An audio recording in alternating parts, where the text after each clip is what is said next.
अपनी 3 बेटियों के साथ रहता था।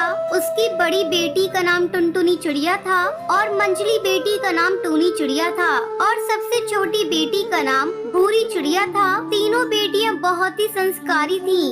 बचपन में ही उनके सर से उनकी माँ का साया उठ गया था। फिर टुन्नू चिड़ा ने ही अपनी बेटियों को पाल पोस कर किसी तरह बड़ा किया। अचानक एक दिन टुन्नू चिड़ा की तबीयत बिगड़ जाती है। वो अपनी तीनों बेटियों को अपने पास बुलाता है और उनसे कहता है, लगता है मेरा समय आ गया है, अब मैं नहीं बचूंगा। तुम लोग मेरी बातों को ध्यान से सुनो। टुनटुनी, तू बड़ी है बेटा, अपनी दोनों बहनों का ध्यान रखना। बाबा, तुम ऐसी बातें क्यों कर रहे हो? तुम्हें कुछ नहीं होगा। मैं अभी वैद्य जी को बुलाकर ला रही हूँ। बेटा, वैद्य जी को बुलाने से कोई फायदा नहीं। तू बस मेरी बात सुन। तेरी छोटी बहन भूरी को पढ़ने का बहुत शौक है, तू उसे बहुत पढ़ाना। इतना कहते कहते टुन्नू चिड़ा की मौत हो जाती है। बाबा, ये क्या हो गया बाबा? अब हम लोग तुम्हारे बगैर कैसे रहेंगे? तीनों बेटियां अपनी बाबा की बॉडी के पास फूट फूट कर रो रही थी। किसी तरह टुनटुनी चिड़िया अपने आप को संभालती है, फिर अपनी दोनों बहनों को समझाने लगती है। देखो टूनी और भूरी चिड़िया, तुम दोनों के इस तरह रोने से अब बाबा वापस नहीं आएंगे।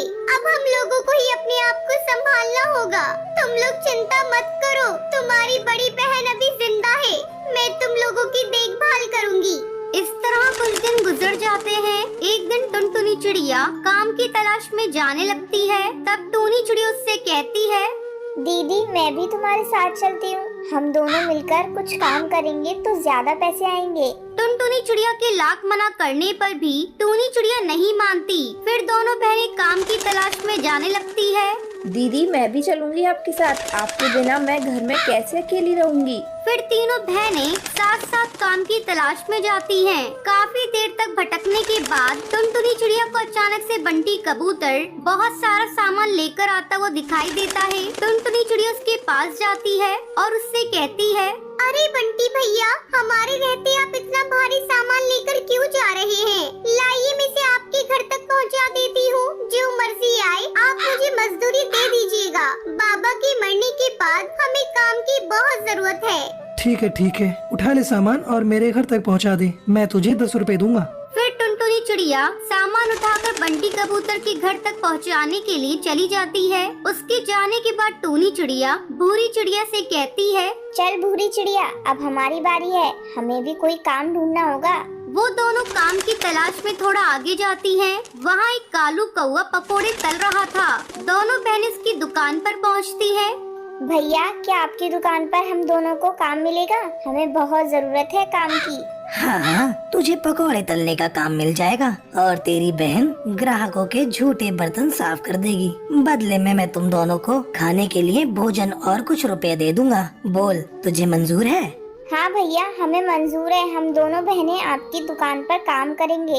इस तरह टूनी चिड़िया पकोड़े तलने लगती है और भूरी चिड़िया सभी ग्राहकों के झूठे बर्तन धोने लगती है। तभी टुनटुनी चिड़िया अपनी दोनों बहनों को तलाशते हुए वहाँ पहुँच जाती है। जब वो अपनी दोनों बहनों को काम करते हुए देखती है तो उसकी आंखों में आंसू आ जाते हैं और वो उनसे कहती है, टूनी चिड़िया और भूरी चिड़िया, तुम दोनों कितनी छोटी हो और मेरा साथ कितने अच्छे से दे रही हो। अब जैसे ही हमारे पास पैसे इकट्ठे हो जाएंगे तो मैं तुम दोनों का दाखिला एक अच्छे स्कूल में करवा दूंगी।